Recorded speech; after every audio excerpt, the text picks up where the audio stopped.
Je vois bien qu'à chaque menace qui pèse sur la société ou dont une partie de la société croit devoir dénoncer l'existence, l'État répond par une bordée de mesures sévères qui sont généralement dangereuses et inutiles.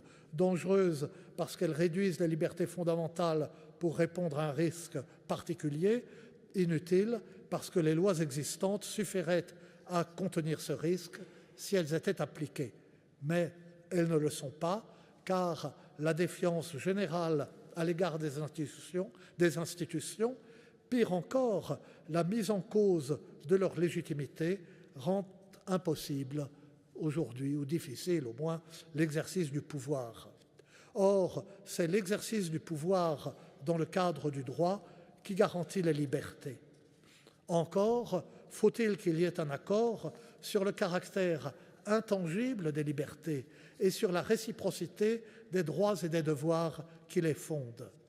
Mais, écrivez-vous, je vous cite, « Nous assistons sans mot dire au remplacement de l'idéal des libertés par le culte des droits. » Et vous ajoutez, je cite, « Personne ou presque ne se choque plus de la multiplication des lois répressives dès lors qu'elles semblent faites pour punir notre voisin et non pas nous-mêmes. » Dans ce mouvement, continuez-vous, l'État lui-même change de nature.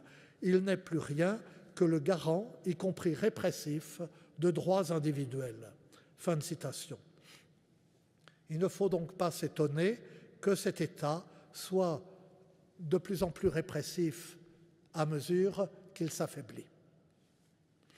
Il s'affaiblit tant, dites-vous, que son vocabulaire exact, politique ou juridique, s'efface dans les médias au profit de métaphores médicales, militaires, anthropologiques et même théâtrales. Vous citez l'acte 30 des Gilets jaunes, l'acte 2 du quinquennat. Nous confondons l'État avec la bureaucratie et les commissions en tout genre. Nous parlons comme si c'était notre langue maternelle, un style administratif compliqué chaque jour par de nouvelles circonlocutions et de nouvelles prudences. Sur ce dernier point, pourtant, il me semble qu'on ne peut que plaider l'indulgence. Comment reprocher à nos concitoyens d'être empêchés de s'exprimer dans un langage articulé, d'en être empêchés par la bouillie précautionneuse qui leur remplit la bouche, quand le ministère de l'Éducation nationale, chargé de leur formation, est champion, toute catégorie, de l'abstraction niaise.